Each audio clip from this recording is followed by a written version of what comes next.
What up, guys? It's your girl, Phoenix Novell, with another Musicians on Gigs episode. And this episode is going to be about my most memorable moments on stage.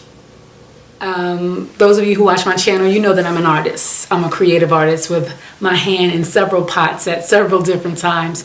But more than anything, I love to sing and perform and share myself with the world on the stage. So to get into it, I want to say my most funniest moments on stage had to do with me performing I Will Survive. Because there's something about me performing that song. It's the Gloria Gaynor songs. Big kind of disco era song of like the 70s, I think. And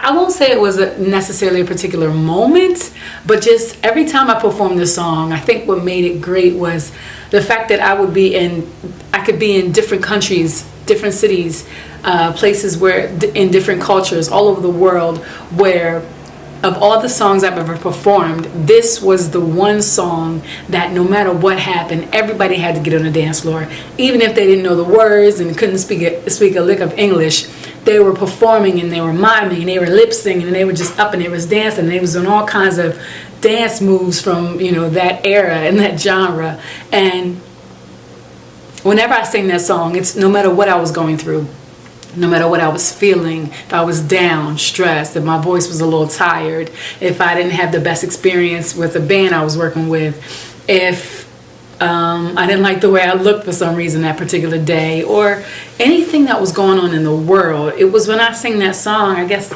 because that song is just like, I will survive, no matter what happens, no matter what I encounter. That song is very upbeat. And it's going to make you, even if you're in a crappy mood, kind of get into the vibe. And music is so powerful like that it actually just, it can transmute anything that you're feeling that you don't like, something that happened that just, even when you're tired, like, man, I wish this show was over. You get lost in a moment of that because of what it does to people, especially the part where the music kind of breaks down and goes like, la, la, la, la, la, la, la, la, la, la, la. And then, hey, there's different versions of this song. And my bands, as I've changed and worked with different bands and different musicians as the years went on, we've kind of always added something cool to it. That was the song that we brought up people on stage. That was the song where, people got a chance to kind of dance and have their little 15 seconds of fame, if you will. And I would say of my best moments on stage, it was the moment that I got out of myself the most. The moments that that song will create moments where it was not about me and what I was feeling. It was about the audience and the patrons and the customers that came to basically be entertained by us and my band and the way that we performed this particular song. So I'd say that was probably my best moments on stage. I'm just thinking about another moment that I had, like a real moment that I had that I think I would be remiss without mentioning. I think one of my best moments on stage is when I start booking bands. And there's an energy when a band is a team and when you work together and when you like where you're working and you respect each other in their craft. And I remember it was a moment where I was performing with an artist. And I was making the set list, and I was actually I was the one who was in charge of the band. I was in charge of the set list. I had to put the tracks together because at this particular band I'm talking about for this, one of my best moments it wasn't an actual back line. It was just front line, and we had tracks. And it was one moment where I was supposed to be doing a duet with a guy performer. And what happened was, I was winded. I was out of breath. I could see he was out of breath. And I remember that this particular set that I was doing that I did required a lot of energy. And this other artist, he's a Leo. He's gusto. He goes and he gives it all. And I remember thinking to myself, if he goes out there and he gives it all, and it's just me and him on the next song, and it was also a hype song, then there was a possibility that he would be like, he would just lose his breath and his energy would just go choo.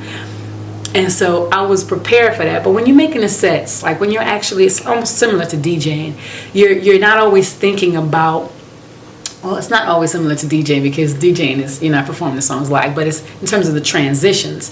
You want it to be smooth. You want to put the ones right next to each other that's going to keep the momentum going, but transition into the next groove. Even if it's not necessarily the same genre or style per se, that tempo is going, and you know the crowd is hype and they're in the moment, and you don't want to do something so drastic that any drastic moves you make is going to be it's a calculated move, and you sometimes you fail, sometimes you make it, but there's an art to it, you know, there's a craft to it, and if you get it right and you time it right, it'll be nice and smooth. In this particular moment, I was thinking like a DJ and not really thinking like, okay, that transition is going to be nice, but you know y'all performing this live. You ain't got no backing vocals on these tracks. So what wound up happening is what I thought of possibly going wrong. And I remember it was just me and him, so there was no way to distract the moment. You know, no way to be like, look over here while we catch our breath. I was behind him and I saw him giving his all and doing his thing. And then I saw the moment where he realized what the next song was, and that it was him and me and not just me. And he turned around and he looked at me while he was still performing, and he was like this, with fear in his eyes and his body telling him that he needed to just stop for a second and catch his breath. I remember that moment. And when he turned around to me, it wasn't my part yet, but I remember stepping up. And I stepped up and I faced him and I looked him in his eyes. So we were both side by side. He was in front of me and I was in front of him. The audience is here and I'm looking at him dead in his eyes and he's looking at me. And I'm going in and I'm just looking at him like, you got this. We got this, you know?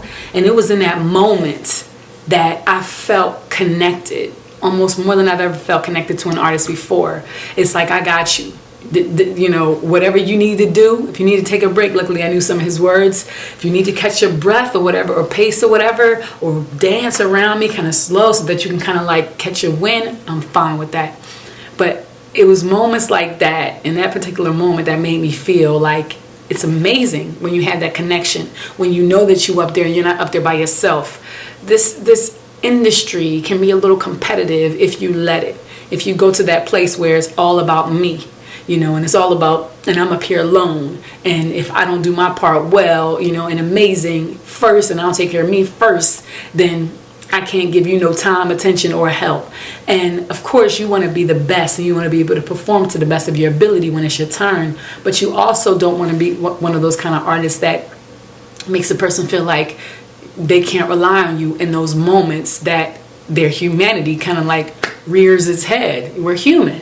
We're artists and we're creative and we love what we do, but we got to work on our craft, and sometimes we get winded or nervous or hit a bad note and lose air and need some kind of assistance. And it's in those moments that right away I spring into action and let you know that I'm there. And I remember it because I saw it, you know, and before I let it get to where it could have gotten, or before I let him feel like, oh my God, I can't do this, I gotta go, or just leave me up there by myself, or he feel like I left him up there by himself, we connected. And it was in that moment of team building that we really thrived, and we carried it and killed it, and he caught his breath and I caught my breath and we murdered it. So that is my best moments on stage, most awesome moments on stage experience, if you will.